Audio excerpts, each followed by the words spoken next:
बरनबास और शाऊल का चुना जाना। अंताकिया के कलीसिया में कुछ नबी और बरनबास, काला कहलाने वाला शमौन, कुरेन का लूकियुस, देश के चौथाई भाग के राजा हेरोदेस के साथ पालित पोषित मनाहेम और शाऊल जैसे कुछ शिक्षक थे। वे जब उपवास करते हुए प्रभु की उपासना में लगे हुए थे, तभी पवित्र आत्मा ने कहा, बरनबास और शाऊल को जिस काम के लिए मैंने चुना है, उसे करने के लिए मेरे निमित्त उन्हें अलग कर दो। सो जब शिक्षक और नबी अपना उपवास और प्रार्थना पूरी कर चुके, तो उन्होंने बरनबास और शाऊल पर अपने हाथ रखे और उन्हें विदा कर दिया।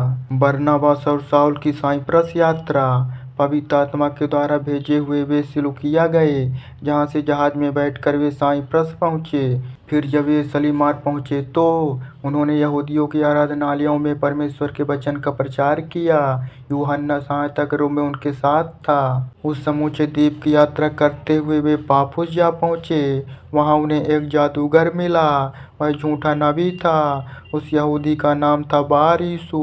वह एक अत्यंत बुद्धिमान पुरुष था। वह राज्यपाल सिरगियुस पौलुस का सेवक था, जिसने परमेश्वर का वचन फिर सुनने के लिए बरनबास और शाऊल को बुलाया था। किंतु इलीमास जादूगर ने उनका विरोध किया। यह बार यीशु का अनुवादित नाम है। उसने नगरपति के विश्वास को डिगाने का जतन किया।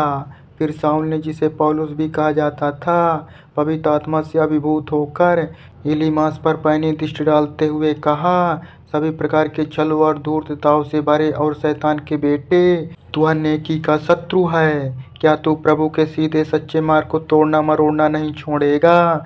अब देख, प्रभु का हाथ तुझ पर आ पड़ा है। तू अंधा हो जाएगा और कुछ समय के लिए सूर तक को नहीं देख पाएगा। तुरंत एक धुंध और अंधेरा उस पर छा गया और वह इधर उधर टटोलने लगा कि कोई उसका हाथ पकड़कर उसे चलाए। सो नगरपति ने जो कुछ घटा था, जब उसे देखा तो उसने विश्वास धारण किया। वह प्रभु संबंधी उपदेशों से बहुत चकित हुआ। पौलुस और बरनबास का साइप्रस से प्रस्थान। फिर पौलुस और उसके साथी पाफुस से नाव के द्वारा पंफूलिया के पेरगा में आ गए, किंतु यूहन्ना उन्हें वहीं छोड़कर यरूशलेम लौट आया। उधर वे अपनी यात्रा बढ़ाते हुए पेरगा से पिसिदिया के अंताकिया में आ पहुँचे। फिर सप्ताह के दिन यहूदी आराधनालय में जाकर बैठ गए। व्यवस्था के विधान और नबियों के ग्रंथों का पाठ कर चुकने के बाद यहूदी प्रार्थना सभागार के अधिकारियों ने उनके पास यह संदेश कहला भेजा, हे भाइयों, लोगों को शिक्षा देने के लिए तुम्हारे पास कहने को कोई और वचन है तो उसे सुनाओ। इस पर पौलुस खड़ा हुआ और अपने हाथ हिलाते हुए बोलने लगा, हे इस्राएल के लोगों और परमेश्वर से डरने वाले गैर यहूदियों, सुनो। इन इस्राएल के लोगों के परमेश्वर ने हमारे पूर्वजों को चुना था, और जब हमारे लोग मिस्र में ठहरे हुए थे, उसने उन्हें महान बनाया था और अपनी महान शक्ति से ही वह उनको उस धरती से बाहर निकाल लाया था। और लगभग 40 वर्ष तक वह जंगल में उनके साथ रहा और कनान देश की 7 जातियों को नष्ट करके उसने वह धरती इस्राएल के लोगों को उत्तराधिकारी के रूप में दे दी। इस सब कुछ में कोई लगभग 450 वर्ष लगे। इसके बाद शमूएल नबी के समय तक उसने अनेक न्याय करता दिए। फिर उन्होंने एक राजा की मांग की। सो परमेश्वर ने बिन्यामीन के गोत्र के एक व्यक्ति कीश के बेटे शाऊल को 40 साल के लिए उन्हें दे दिया। फिर शाऊल को हटाकर उसने उनका राजा दाऊद को बनाया, जिसके विषय में उसने यह साक्षी दी थी, मैंने इसी के बेटे दाऊद को एक ऐसे व्यक्ति के रूप में पाया है जो मेरे मन के अनुकूल है। जो कुछ मैं उससे कराना चाहता हूँ वह सब कुछ को करेगा। इस ही मनुष्य के एक वंशज को अपनी प्रतिज्ञा के अनुसार परमेश्वर इस्राएल में उद्धारकर्ता यीशु के रूप में ला चुका है। उसके आने से पहले यूहन्ना इस्राएल के सभी लोगों में मन फिराव के बपतिस्मा का प्रचार करता रहा। यूहन्ना जब अपने काम को पूरा करने को था, तो उसने कहा था, तुम मुझे जो समझते हो मैं वह नहीं हूँ, किंतु एक ऐसा है जो मेरे बाद आ रहा है, मैं जिसकी जूतियों के बंद खोलने के लायक भी नहीं हूँ। भाइयों, इब्राहिम की संतानों और परमेश्वर के उपासक गैर यहूदियों, उद्धार का यह संदेश हमारे लिए ही भेजा गया है। यरूशलेम में रहने वालों और उनके शासकों ने यीशु को नहीं पहचाना और उसे दोषी ठहरा दिया। इस तरह उन्होंने नबियों के उन वचनों को ही पूरा किया जिनका हर सप्ताह के दिन पाठ किया जाता है। और यद्यपि उन्हें उसे मृत्युदंड देने का कोई आधार नहीं मिला, तो भी उन्होंने फिलिप्पुस से उसे मरवा डालने की मांग की। उसके विषय में जो कुछ लिखा था, जब वे उस सब कुछ को पूरा कर चुके तो उन्होंने उसे क्रूस पर से नीचे उतार लिया और एक कब्र में रख दिया।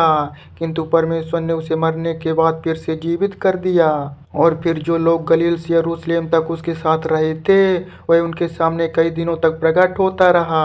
वे अब लोगों के लिए उसकी साक्षी है। हम तुम्हें उस प्रतिज्ञा के विषय में सुसमाचार सुना रहे हैं जो हमारे पूर्वजों के साथ की गई थी। यीशु को मर जाने के बाद पुनर्जीवित करके उनकी संतानों के लिए परमेश्वर ने उसी प्रतिज्ञा को हमारे लिए पूरा किया है, जैसा कि भजन संहिता के दूसरे भजन में लिखा भी गया है, तू मेरा पुत्र है, मैंने तुझे आज ही जन्म दिया है। और उसने उसे मरे हुओं में से जिलाकर उठाया ताकि क्षय होने के लिए उसे फिर से लौटना न पड़े। उसने इस प्रकार कहा था, मैं तुझे वह पवित्र और अटल आशीष दूंगा जिन्हें देने का वचन मैंने दाऊद को दिया था। इसी प्रकार एक अन्य भजन संहिता में वह कहता है, तू अपने उस पवित्र जन को क्षय का अनुभव नहीं होने देगा। फिर दाऊद अपने युग में परमेश्वर के प्रयोजन के अनुसार अपना सेवा कार्य पूरा करके चिर निद्रा में सो गया।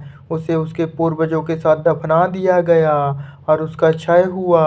किंतु जिसे परमेश्वर ने मरे हुओं के बीच से जिलाकर उठाया, उसका क्षय नहीं हुआ। सो हे भाइयों, तुम्हें जान लेना चाहिए कि यीशु के द्वारा ही पापों की क्षमा का उपदेश तुम्हें दिया गया है, और इसी के द्वारा हर कोई जो विश्वासी है उन पापों से छुटकारा पा सकता है जिनसे तुम्हें मूसा की व्यवस्था छुटकारा नहीं दिला सकती थी। सो सावधान रहो, कहीं नबियों ने जो कुछ कहा है तुम पर ना घट जाए।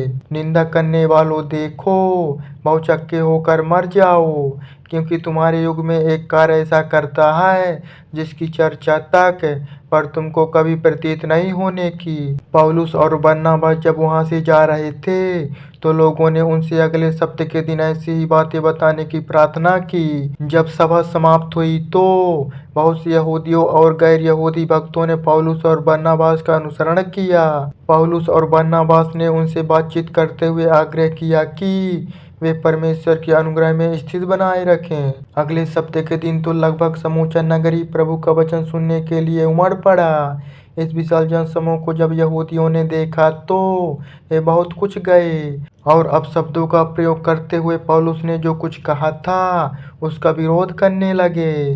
किंतु पौलुस और बरनबास ने निडर होकर कहा, यह आवश्यक था कि परमेश्वर का वचन पहले तुम्हें सुनाया जाता, किंतु क्योंकि तुम उसे नकारते हो तथा तुम अपने आप को अनंत जीवन के योग्य नहीं समझते, सो अब हम गैर यहूदियों की ओर मुड़ते हैं, क्योंकि प्रभु ने हमें ऐसी आज्ञा दी है, मैंने तुमको गैर यहूदियों के लिए ज्योति बनाया ताकि धरती की छोर तक सभी के उद्धार का माध्यम हो। गैर यहूदियों ने जब यह सुना तो वे बहुत प्रसन्न हुए और उन्होंने प्रभु के वचन का सम्मान किया।